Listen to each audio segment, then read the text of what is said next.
Buenas tardes, me da mucho gusto saludarlos. Antes de hacer yo algún comentario, estaba yo leyendo con concentración el número más reciente de la revista Proceso. Dice, alarma en 7 estados, violencia desbordada. Y conste, no le voy a dar lectura a todo porque de veras es de horrorizarnos.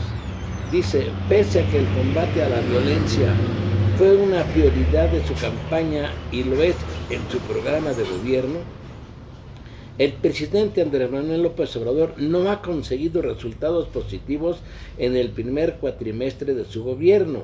Por el contrario, la estadística del Secretariado Ejecutivo del Sistema Nacional de Seguridad Pública muestra un incremento de los índices de homicidios, pero además el crimen organizado se empeña en demostrar que si las condiciones del país no cambian, seguirá sembrando el terror y corrompiendo la vida pública. La nota es de Patricia Dávila y dice, en lugar de disminuir a partir del primer día del gobierno de Andrés Manuel López Obrador, como él prometió en su campaña, la criminalidad en el país va en aumento. En los primeros 4 meses, según dio a conocer el Secretariado Ejecutivo del Sistema Nacional de Seguridad Pública, lo que orilló al mandatario a poner un plazo fatal de 6 meses para revertir esa tendencia. Hasta el pasado 12 de marzo, el presidente insistió en que habían bajado los índices delictivos, a pesar de que cada mes los medios de comunicación publican los datos de este Secretariado Ejecutivo del Sistema Nacional de Seguridad Pública.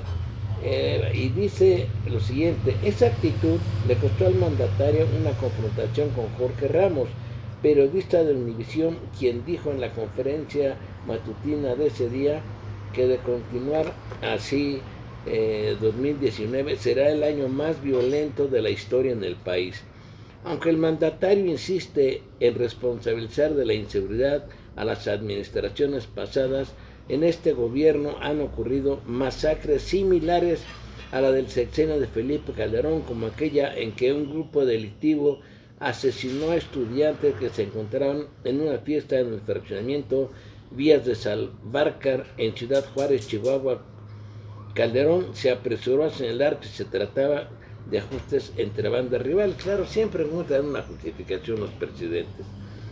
Ya en la administración López Obradorista, el pasado 19 de abril, Viernes Santo, un comando irrumpió en una fiesta familiar en Minatitlán, Veracruz, esto ya lo conocen todos, y asesinó a 13 personas, incluido un bebé de 1 año. 2 días después, el 21, en Comalcalco, Tabasco, pistoleros ejecutaron a 2 mujeres e hirieron a 2 menores. Al día siguiente, unos automovilistas que volvían de vacaciones denunciaron que fueron víctimas de un asalto masivo en la autopista México-Acapulco. Hombres armados bloquearon la circulación y los despojaron de sus pertenencias en el tramo conocido como Los Túneles. El 24 de abril, Marisela Vallejo Orea, alcaldesa morenista de Mixtla de Altamirano, Veracruz, fue asesinada a balazos cuando iba en una camioneta por el municipio de Los Reyes. Y en un hecho inusual, el Marro, líder del cártel de Santa Rosa de Lima, en Guanajuato, amenazó a López Obrador con enviarle un regalo explosivo a su casa.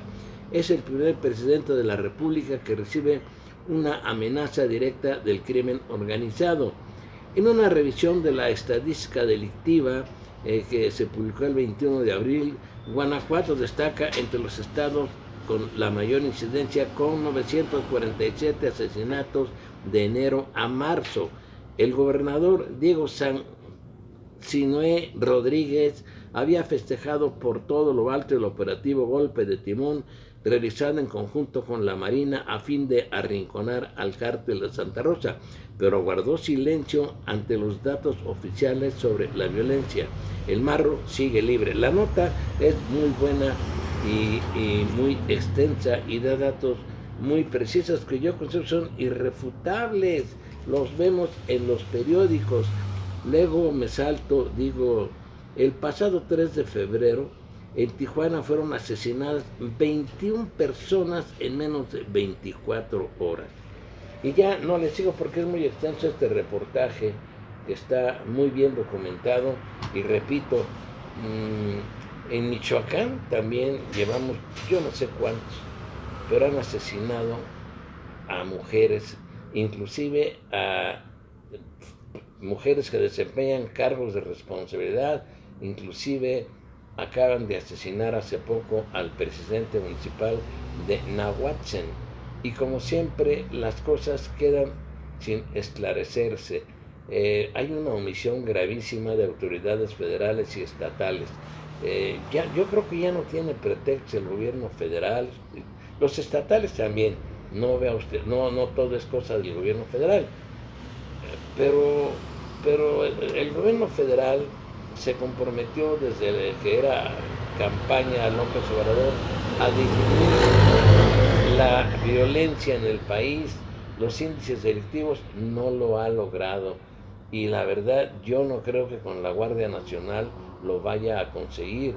Yo soy de los que creen, no porque sea mal ave de mal agüero, va a resultar contraproducente. Va a haber lugares donde los enfrentamientos van a ser mayores, las muertes de civiles van a aumentar, y como siempre el gobierno va a decir, es que esos civiles eran maleantes, sin siquiera haber sido procesados, ya los estarán incriminando, y agredieron a las fuerzas federales. Siempre habrá forma de sembrarles armas, de colgarles letreros de que son victimarios, de que son unos delincuentes sin haber sido procesados. El caso es que la gente vive asustada, con preocupaciones, no hay inversión en México, tiene la gente temor hasta de salir a las calles a ciertas horas de la noche, y bueno, yo no sé esto cómo lo vaya a resolver, pero es responsabilidad de las autoridades, tanto de las municipales, estatales, pero las federales. ¿Qué exigía el ejército? Un marco jurídico normativo para poder intervenir en la seguridad pública, de que de hecho, pues desde la época de Calderón ya lo venían haciendo, llevando a cabo matanzas terribles. ¿Y qué se ha logrado? Nada, nada. Pero bueno, ahí a ver qué sucede. Yo creo que los mexicanos debemos estar pendientes y ser muy críticos, responsables también, pero debemos de ser críticos, no quedarnos callados. Yo insisto, es deber de los medios de comunicación plantear la situación real que sufre el país en lo general en cuanto a estos temas de la actividad delictiva. Y le quiero dar lectura a algunos mensajes que por falta de no los había podido imprimir. De Miguel S. hace 2 días dice: cerveza caliente y quieren legalizar la marihuana, qué estupidez. Lilia Paredes: saludos licenciado, estoy segura que ha de ser del sacrosanto partido Encuentro Social, ya ve usted que son muy mochos. Antonio Chávez dice: eso es lo que quisiéramos todos, quizá lo tengan amenazado, creo que es muy posible. Elías Uribe hace 5 días: buenas tardes, entendamos que AMLO viene de un pasado nada favorable para México. Ahora la pregunta es, ¿qué debemos hacer para restaurar la seguridad, el bienestar y la confianza del país? Sugiero ya salir del pantano, ya basta, dice Elías Uribe. La señorita Lilia Paredes hace 4 días me envía esto: mientras no se castigue a los culpables del desastre nacional, que por cierto tenemos muy bien ubicados, el pueblo no estará satisfecho. Le dimos todo el respaldo, votamos parejo para que no hubiera problemas con el Congreso en modificar las leyes que por fin beneficien al pueblo y no a los traidores políticos dinosaurios de toda la vida. Ahora AMLO tiene toda la maquinaria del poder en sus manos y lo más importante, el respaldo de casi el 80% de los mexicanos. Si le sigue temblando la mano y sin voluntad política para hacer justicia, me temo que no será posible lograr el cambio por el que tanto luchamos. Muchos dirán que va empezando, que hay que tener paciencia, pero yo al menos llevo 65 años de crisis y esperando un cambio que me temo no veré. Ya revirtió la decisión de quitarles las escoltas a Fox y Calderón, después que ellos, por su negligencia y estupidez, convirtieron junto con el inepto de Peña Nieto en un cementerio nuestro querido México. Siento que AMLO hace mal en estarnos asustando, dándonos todos los días datos y más datos de lo que ya sabemos. ¿Y por qué no se castiga a los responsables? ¿No quieren empantanarse? Borrón y cuenta nueva, cero corrupción de ahora en adelante, y los saqueos y las muertes y los cientos y cientos de desaparecidos. No, señor presidente, ni perdón ni olvido. Pues yo le doy toda la razón a él. Lo que pasa es que ya expliqué, aunque parezca inverosímil, uno de los acuerdos para que López Obrador llegara a la presidencia de la República, y mire usted que en este acuerdo intervinieron los representantes de Bush, no tocar a la clase política saliente, es decir, al equipo de Peña Nieto y sus más cercanos colaboradores. Aunque usted no lo crea, así se pactó. Igual se pactó también con el gobierno de Peña Nieto. Así es que no se preocupen, señores responsables. Y tiene usted toda la razón, señorita Lilia Paredes, cuando dice esto: ni perdón ni olvido. ¿Qué pasará en México cuando salga a la luz lo del caso Odebrecht? Dice Rosa María Cueto. Pues eso ya nos hemos enterado, yo lo comenté hace ya meses, como en Brasil, ante las declaraciones de Marcelo Odebrecht, presidente de esa empresa constructora, sobornaron, en aquel entonces había declarado, y también lo declararon colaboradores de él en las cortes norteamericanas, que le habían entregado a Emilio Lozoya Austin $12 millones en tres partes, una parte para la campaña y la otra para cuando él, Lozoya Austin, fuera director de Pemex para la entrega de contratos. Pero resulta que hace no muchos días el titular de esta área tan importante que investiga todas las sospechas que hay acerca, es una unidad de inteligencia de la Secretaría de Hacienda, dijo que se trataba casi de $17 millones. No le van a hacer nada a Lozoya Austin. ¿Por qué? Porque ahí tendrían que embarrar también a empresarios norteamericanos, que esto es una tragedia para México, que siga prevaleciendo la impunidad con esa estupidez de perdón y olvido, de paz y paz y paz. No, señor López Obrador, se requiere la aplicación de eso que usted llama justicia. Los mexicanos esperamos justicia, y justicia es sancionar a quienes sean del partido que sea, ocupen la posición que sea, hayan sido altos funcionarios o hayan sido gente de bandas criminales que hayan participado en hechos delictivos, sean llevados ante los tribunales y que se actúe con justicia. Ni perdón ni olvido, yo estoy de acuerdo. Lilia Paredes me dice, de aquella crítica que me hicieron una persona que hasta me mienta la madre, pero bueno, ya no me ha contestado. Por cierto, dice Lick, no haga caso de críticas malsanas de personas amargadas e ignorantes. Mucho hace usted con informarnos desde su vasta experiencia que le dan su profesión y años de docencia. Le agradecemos su colaboración y estamos atentos a sus videos. Antonio Chávez, señor Suárez, muchas gracias por el análisis en sus videos. Aprecio la veracidad de sus opiniones. Yo fui una de tantas personas que estaba muy entusiasmada cuando el Bronco daba una esperanza de cambio sincero, a lo cual usted dudaba, y mire qué pronóstico era más cierto, la verdad misma. Por favor, no se desanimen, seguir dando sus opiniones. Saludos a la distancia desde acá, California. Yo no sé si se refiere al Bronco o al López. Yo creo que al Bronco, porque en aquel entonces yo ya me declaro que en aquel entonces era yo apoyador absoluto de López Obrador, a quien ahora pues hay cosas que no veo bien y las tengo que decir. No tengo por qué quedarme callado, tengo que decir las cosas como son. tengo que decirlo, no debo yo de convertirme en un encubridor de aquello que nos afecta como mexicanos. Luego viene otro comentario de Rosa García F. Dice, disculpe, olvidó comentar la vacunación que realizaron los españoles sobre el 1802 de la viruela, con la autorización del rey Carlos IV y sufragada con fondos públicos. Llevaron una vacuna descubierta unos años antes por un inglés. La trasladaron en el cuerpo de unos niños españoles que fueron embarcados junto con el médico real, o sea, con el médico real, yo creo que se refiere al de la corte de Castilla, yo creo, bueno, de España, y el resto de la tripulación, con el objetivo de llegar a América y vacunar a la población. Expedición Balmy se llamó.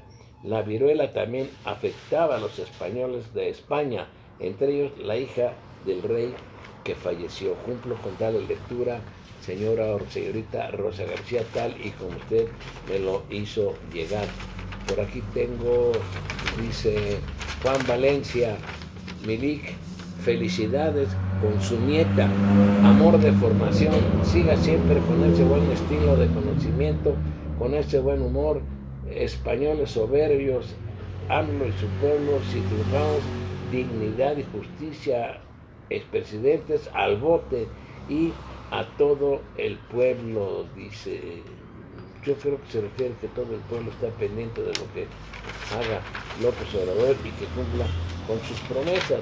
Aquí hay otra, una cosa que ahora que fue a Oaxaca el presidente le interceptaron para decirle que lleva una señora 12 años apoyándolo para que cuando llegue nos corran, y le comentó ser madre soltera de 2 menores y que cómo los iba a mantener. Este es un tema muy grave, muy delicado, la forma en la que han despedido a mucha gente de su centro de trabajo.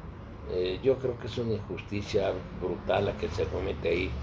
Yo considero que pueden despedir a quienes han incumplido con su trabajo, a quienes no han aportado nada, a muchos aviadores, a mucha gente que es un rezago de regímenes anteriores. Pues yo no sé si ahí proceda algún trámite administrativo para despedirnos del trabajo, pero correr a rajatabla a cientos de personas que trabajan, que se han entregado durante años a servir, a entregarse en cuerpo y alma durante horas a atender a la gente, no es justo, señor López Obrador, que se tomen esas determinaciones. Por cierto, también en este número de proceso, que ya no me da tiempo de comentar, lo voy a hacer en su oportunidad para no cansarlos, hay un reportaje muy bueno de la situación que guarda el Instituto Mexicano del Seguro Social. Yo le guardo un gran respeto como institución. Dejo fuera de duda la gran capacidad profesional del personal médico, tanto los de medicina familiar como los de los especialistas. Habrá algunas excepciones de malos tratos en algunos consultorios de medicina familiar, no es mucho, o algunas recepcionistas que estén malhumoradas, pero por regla general no es así.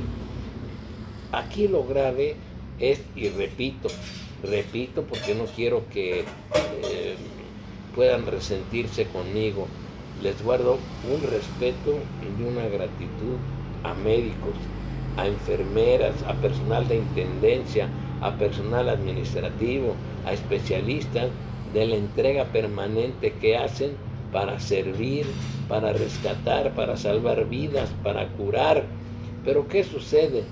Que no tienen los recursos suficientes, no hay recursos suficientes, no hay medicamentos en cantidades suficientes, no hay material. A veces a una persona le programan una visita con el especialista, que se la tramitan desde el consultorio del médico familiar para que lo vean en 6 meses, cuando a lo mejor se trata de un padecimiento urgente o extra urgente.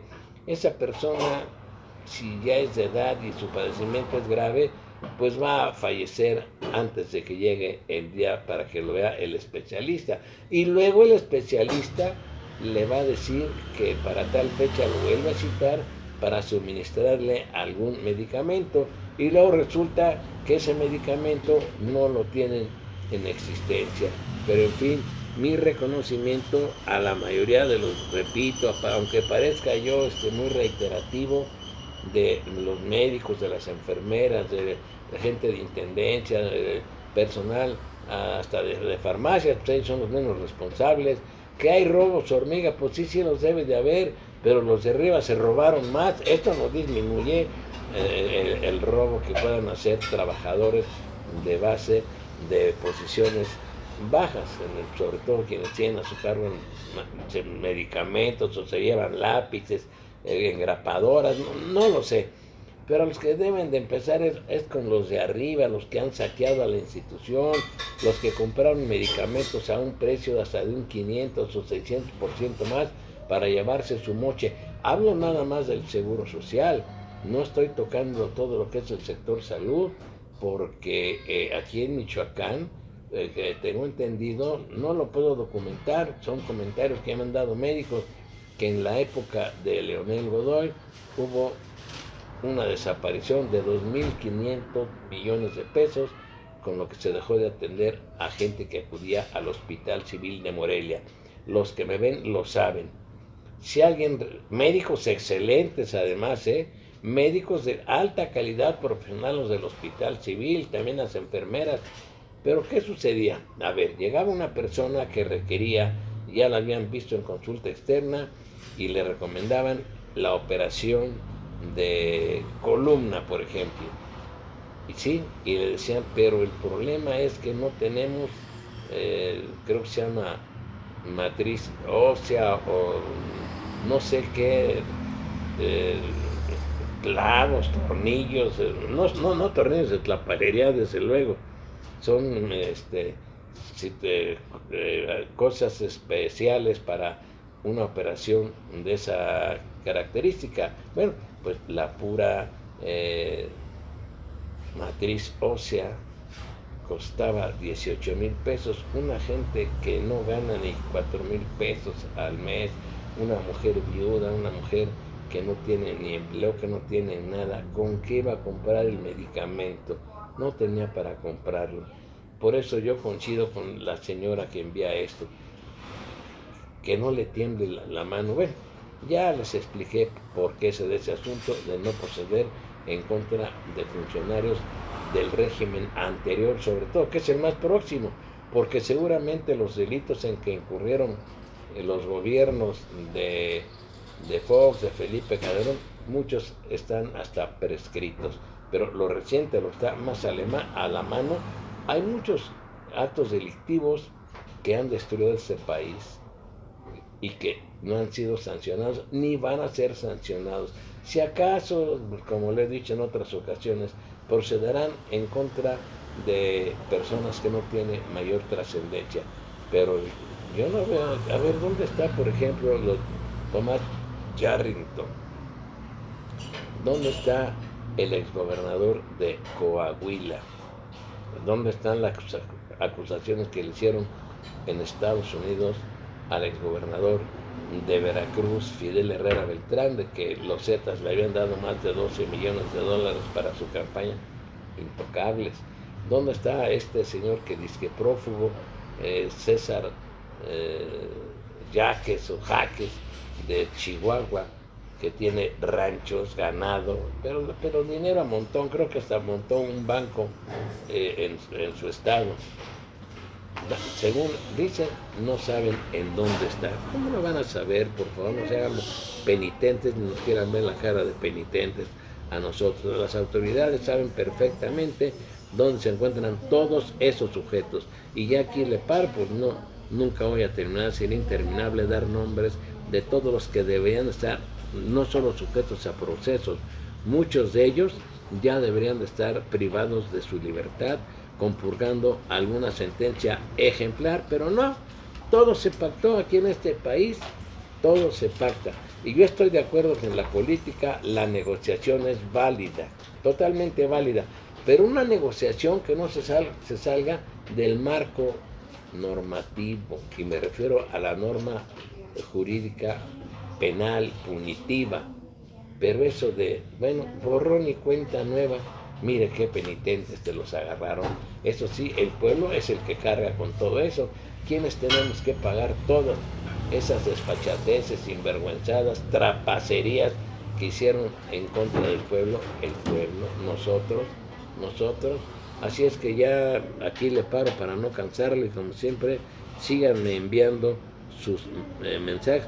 A veces me tardo porque luego, sí, la verdad, los tuve que mandar a imprimir a uno de esos que les llaman ciber, porque no me han venido a reparar mi impresora. Y los saludo como siempre con mucho respeto, y les insisto, las críticas que quieran hacerme las acepto con mucho gusto para comentarlas, y si me dan tiempo de que pueda yo debatirlas y que me vuelvan a replicar una contrarréplica a lo que yo diga, bienvenidas, es bienvenido, así es, así debe de ser, y como siempre mis respetos.